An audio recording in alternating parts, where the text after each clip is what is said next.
కాలం కొన్నిసార్లు మనకు తీపి గుర్తులను ఇస్తుంది. మరికొన్నిసార్లు వెన్నులో వణుకు పుట్టించే చేదు జ్ఞాపకాలను మిగులుస్తుంది. మెగా ఫ్యామిలీ కోడలు అన్నా లెజినోవా జీవితంలో కూడా అలాంటి ఒక సంఘటన జరిగింది. అది ఏప్రిల్ 8వ తేదీ. AP deputy CM power star Pawan Kalyan పెద్ద కుమారుడు అకిరానందన్ బర్త్డే.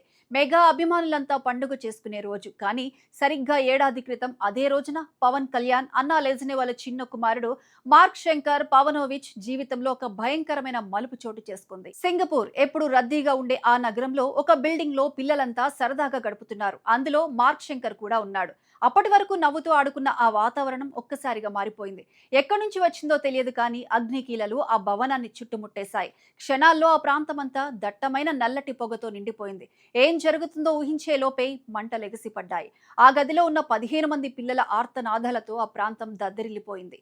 అక్కడే ఉన్న 10 ఏళ్ల చిన్నారి ఫ్రేయా అనే అమ్మాయి ఆ మంటల్లో చిక్కుకొని ప్రాణాలు కోల్పోయింది.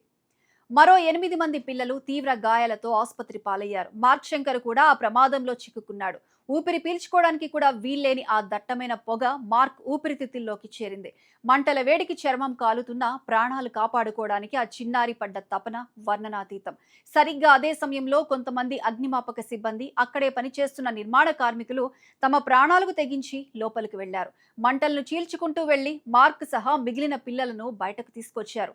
వారు ఒక్క నిమిషం ఆలస్యం చేసిన పరిస్థితి మరోలా ఉండేది. ఆసుపత్రి బెడ్ మీద ఉన్న తన కుమారుణ్ణి చూసి అన్నా లెజినోవా గుండె పగిలిపోయింది. ఆ చిన్నారి ఊపిరి పీల్చుకోవడానికి పడుతున్న ఇబ్బంది చూసి ఆ తల్లి మనసు విలువెల్లాడిపోయింది. గంట గంటకు మారుతున్న మార్క్ ఆరోగ్య పరిస్థితిని చూసి పవన్ కళ్యాణ్ కుటుంబం మొత్తం తీవ్ర ఆందోళనలో మునిగిపోయింది. ఆ సమయంలో అన్నా లెజినోవా కేవలం దైవం మీద భారం వేసి ప్రార్థనలు చేసింది.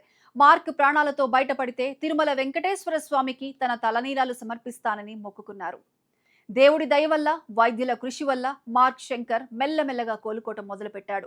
ఊపిరితిత్తులకు ఇన్ఫెక్షన్ సోకినా పోరాడి గెలిచాడు. మార్క్ ప్రాణాలతో క్షేమంగా తిరిగి రావటం చూసి ఆ కుటుంబం మొత్తం ఊపిరి పీల్చుకుంది. మొక్కుకున్న విధంగానే అన్నా లెజినోవా తిరుమల వెళ్లి శ్రీవారికి తలనీలాలు సమర్పించి తన కృతజ్ఞతను చాటుకున్నారు. ఇటీవలే ఇన్స్టాగ్రామ్ లో అడుగుపెట్టిన అన్న ఈ భయంకరమైన సంఘటనను గుర్తు చేసుకుంటూ పెట్టిన పోస్ట్ అందరినీ కదిలిస్తోంది. ఒక తల్లిగా తను అనుభవించిన నరకాన్ని ఆమె అక్షరాల్లో పొందుపరిచారు. అకిరానందన్ గురించి చెబుతూ అతను ఎంతో దయగలవాడని, లోతైన ఆలోచనలు కలిగిన వ్యక్తి అని కొనియాడారు. అదే రోజు మార్క్ కు పునర్జన్మ లభించడం వల్ల ఇప్పుడు తమ కుటుంబం 2 అబ్బాయిల పుట్టినరోజును ఒకేసారి జరుపుకుంటున్నామని ఆమె పేర్కొన్నారు.